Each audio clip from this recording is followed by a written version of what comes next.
Hello and welcome to Tiny Table Talk for The Challenge Season 38, Episode 6. We have a lot to go over in this video, so let's jump right in talking about...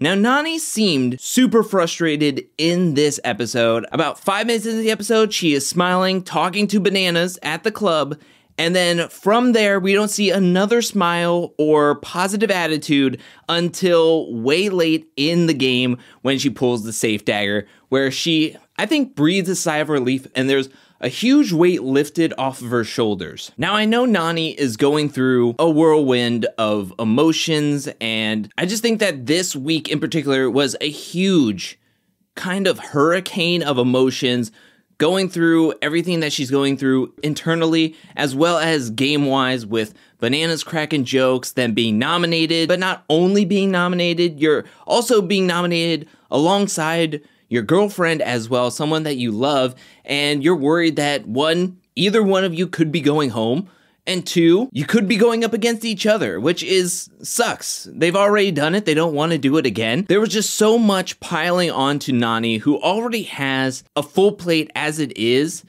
that we just saw this huge emotion, explosion, frustration just come spewing out. I mean, at the Daily Challenge, Bananas is somewhat being a jerk where you're trying to win this, you're trying to win to power, win to safety, keep whoever you're trying to keep safe, when you're making jokes about what vowels and consonants are, where Nany then punches Bananas. You should never really lay hands on anybody under any circumstances. And I couldn't help but think of CT in the Duel 2, when in episode 1, we have that big fight between CT and Adam, where CT says he wants to smash Adam's head and eat it. CT on that season was also going through a very personal loss. He was a very angry guy. I mean, he was already really, really angry, but there was so much building up in that house early on in that season to where CT couldn't hold it in any longer, and he unloaded all of his frustrations on the house and Adam in particular. And I couldn't help but think that maybe it was too soon for Nany to come back to the challenge to play this game. I understand she's playing in honor of her mom. I just think that after watching this episode and how angry she was at Michelle, Bananas, pretty much the whole house at one point, and I couldn't help but think that maybe she did need to take this season off, go hang out with family. Maybe her and Casey could have had a vacation, but instead she's here playing the game. And I mean, I can't say that she's wrong for deciding to play the game. It was her decision. It was just a lot. And I feel like I could tell that she was just stressed out, and it was much more to it than just game-related frustrations, and maybe it would have been better to take some time off. But I could also see her being presented this opportunity, this distraction of being able to play on the challenge, but not only play on the challenge, but being partnered up with a 7-time champ, and maybe thinking that this is your best opportunity to win. They almost made it to the finals together back in Season 26, Battle of the Exes 2, and now being able to run it back where she has more numbers in the game. They have a better support system in this game. And I think that she also might be holding on to this game really, really tightly, thinking that maybe I don't have 2 to 5 years to keep on playing in the challenge. Maybe I can't win a solo season. Maybe my best option is a duo season, a paired season, because I don't see them ever doing a team season ever again, at least a 2-team season ever again. But maybe she's thinking that this is my best opportunity to win. And if this doesn't happen this year, when will it ever happen? So maybe she is also feeling that pressure as well, where she's thinking, what is my future in this challenge? I have Bananas as a partner. We work well together. This might be my best opportunity to win the challenge. And now she's holding on to it so tightly and taking this game way too seriously. And then add all the other stuff together to where it's just an explosion of emotions. And I think it's pretty evident. Now, real quickly, I just want to throw it out there. Is Faysal the kiss of death this season? Think about it. He was actively pursuing 4 women so far in this game, where you have Annalise, who was eliminated during his reign, but he was chatting her up and talking to her and pursuing something with Annalise. She's gone. Then he was making out heavy with Colleen. They hooked up. She's gone. And now in this past week's episode, we saw before this episode, Laurel getting in and out of Faysal's bed during the days. And then this episode, they both were like, let's pursue each other. And now Laurel is gone. Michelle, you should be worried. I mean, Michelle was going to be worried no matter what after these past 2 weeks of her being in charge and making moves. But maybe there's an extra additive for you to be very careful, Michelle. It may be better to stay away from Faysal's vessel. Ugh. Also, absolutely ridiculous when he's like, I don't try to be messy, but it just follows me.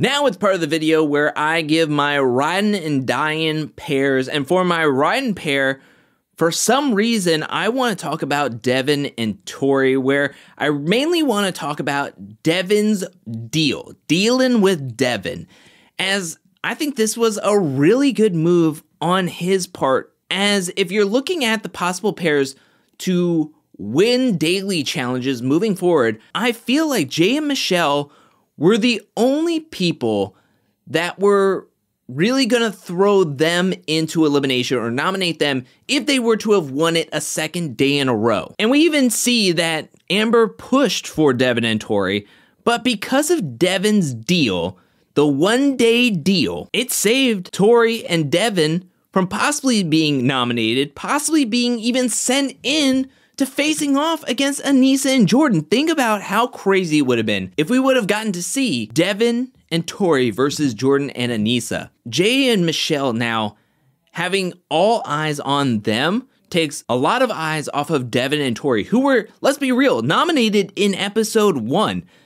And just like Jordan and Aneesa talked about in this week's episode, because they were nominated already, they're worried that more people could just jump on the bandwagon. And most of the time, when you're nominated in episode 1, you're going to be nominated over and over and over again. Yet Devin and Tori have been able to squeak by being nominated since episode 1. I think this was a really good deal. I think that with less eyes on them, they're going to be able to keep on making it past nomination ceremony after nomination ceremony. And I think that I'm really liking their game and the way they're playing it and the insulation that they have moving forward. For my dyin team, I'm gonna have to say Amber and Chauncey. I hate to say it because I really want to see this team win into power. I'm just thinking that this is not a good situation that they're in. We have Amber talking to Michelle after they come back from the daily challenge, and Amber is questioning where Michelle's head at is in this game, as it seems like she's making deals with everybody in the house. And Amber is saying that she only made deals with a handful of people that she trusts on one side of the house. Well, who are these people? I would like to know what deals you are making and who you're making them with. You need to start winning or you're going to be nominated. So that's one. Second of all, even with Jay and Michelle winning, Jay almost pushed for Amber and Chauncey to be nominated, as he quote unquote says that they are dead weight, as they are not winning anything up until this point. So if your own alliance members who actually have your back are now at a point where they're calling you dead weight, I think it's only a matter of time when Amber and Chauncey are going to be nominated right next to Jay and Michelle, which could work out for Amber and Chauncey, but I feel like the time is coming that if they don't win soon, it's not going to be a smooth ride moving forward. It's going to be very bumpy, and it's going to be very difficult for them to stay out of being nominated over and over and over again. Now let's read some comments from my Thursday's review and recap, and the first comment comes from 513 Tuna, who says, I hate how mad vets get when someone, not in their alliance, actually plays the game. There was a ton of comments saying this exact same thing. Let's take a look at Chelsea, who says the vets get so upset when they don't get their way. They take it so personal, but when they are in power, they are the first to say it's not personal. First of all, excellent 2 first comments. And I agree. Everybody's taking it very, very personally. They're acting as if, in my opinion, they were acting as if we are so deep into this game. Like they are at the final elimination right before the finals. It is episode 6. And honestly, don't take it that personal. You have to nominate 4 teams every single week. It's difficult. There's not a lot of wiggle room to figure out who you're going to send in and who you're not going to send in. It's pretty baffling when people are like shocked that they were nominated. Just take up the mantle. Be like, cool, you nominated me. I see where we stand. Let's get after it. This is a game. Marty McFly says, even though I didn't think it was necessary for Jordan to get into it with Jay during the interrogation, I kind of like seeing the fiery Jordan back. He's going to stir up some drama, but we'll see if he can win a daily with Anissa first. That's the main thing. Can they win a daily challenge? We can see them winning an elimination, but they need to win into power. I just haven't seen anything that would give me the idea that they are a lock to win at least one daily challenge this season. The next comment comes from Alexis, who says, if Jay and Michelle felt comfortable in their decisions, they'd have teams more willingly backing them. But because they're so shocked by their own choices, no one's gonna act like they stand behind it. Rally the house against the vets and you might have something. This would have been good the previous week with them making a deal with Kim and Colleen to be a solid number with them if they didn't nominate them. But Kim and Colleen leave, you shrink your numbers, you shrink the possibility of rallying up the house against the vets. If they were more sure about their strategy, I also feel like they wouldn't be making as many deals as they are. I think they're so nervous about the game and their connections with a ton of teams left in this game that they're willing to make deals, which then obviously screws them up if they win into power. Charisma Fife comes in with a comment saying, I loved how Nany threatened Michelle and saying, I am coming after you if Casey goes home. Girl, no one, and I mean no one, is scared of you at all. The only reason why you maybe will win a finale because of Banana, let's be real and honest, her only shot to finally win a finale was with Leroy. Gosh, man, I will never forgive Nany for not moving it fast enough for Leroy to possibly win or get second place. Oh my gosh. Laurel needed to go find healing and love herself like Tori did. Stop finding love in the wrong places, especially in Fessy. Amen. Michelle and Jay have a huge red dot on the backs and will be in elimination soon. Overall, it was a great episode. I agree with all of your points. And yes, I wanted to bring up the Nany in the interrogation where she is threatening Jay and Michelle from a position of zero power. Honestly, if Jay and Michelle would have felt threatened by Bananas and Nany in that moment like they did with Jordan and Anissa, I mean, who's to stop them from throwing them directly into the elimination, you know? Like, Nany's like, if Casey goes home, I'm coming after you. You feel real comfortable, Nany, saying that when they still have the opportunity to send you directly into the elimination. Thinking back to it, I kind of wish they would have just sent Bananas and Nany directly into the elimination, but Michelle would have never let that happen. I clocked that too, where I was just like, who are you talking to? Mia Linguia says, I can't believe Michelle cried for throwing Nany in. Girl, y'all were not friends. Like, did you forget she put you in first? While you were bawling your eyes out to her in the meeting, she gave 0 Fs. And look how quick she got mad at you and was able to cut you off. You're here to win. She's not your friend. The only person that matters to you is your ride or die. Stop with the crying. Amen. 100%. I really love Jay's speech to Michelle, being like, oh, you're upset for throwing in Nany? Well, remember when she threw you in and was just like cold-hearted and was just like stonewalled? It's like, we saved you once. You expect to be saved, what, a second time? Get out of here. I totally agree, Mia. Andrew comes in with a comment. First of all, really good name. I don't understand how anyone thinks Jay and Michelle made smart moves. They dug their hole deeper, not to mention Jay's reaction to Jordan, factually. Calling him out was childish and stunk of insecurity. Do not, and I mean do not, take my enthusiasm from the Thursday's review and recap of Jay and Michelle's move this week and their nominations this past week as an endorsement, as everything is just all good. They're playing a great game. They did some smart moves. No.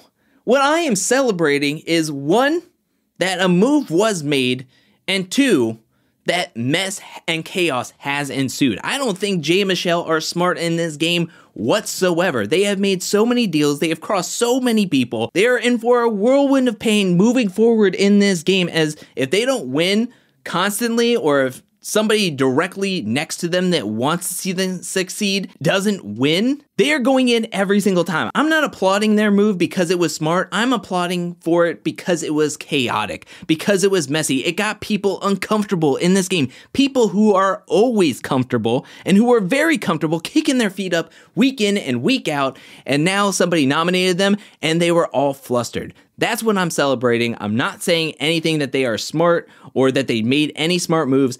They are terrible game players in this game so far, but I love to see them nominate those 4 vet teams and make them squirm a little bit. That's what I'm excited about. Enak125 or Enak125 says, would absolutely love to see Amber and Chauncey win next week and do what Michelle and Jay couldn't. They really need the win or they'll probably be nominated next week, and it'll be amazing to watch her interrogate the likes of Casey, Fessy, and Nany for doing her wrong in previous seasons.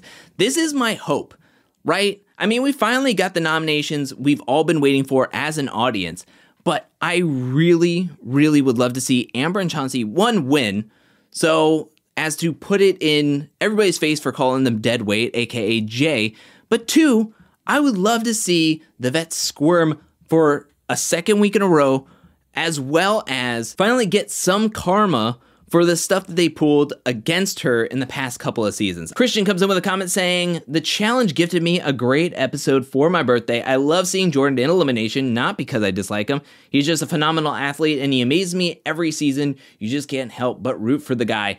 First of all, happy birthday, or happy belated birthday. And yeah, it was a really good elimination. I love the matchup, and Jordan was incredible. I mean, I will never forget him picking up that last ball and just calling Michelle and Jay out before lobbing it over Jack's head and hitting the last target. That is going to be an elimination moment that will stick with me forever. And the final comment comes from Amma B, the digital nomadic, who says, all I heard this entire video's Drew Horacio. Well, I want to pronounce his name correctly. I listened to the Challenge official podcast where he was a guest talking about the episode, and the way he was saying it, he always rolled his R. Also, it sounds really like, I don't know, really bad just saying Horacio.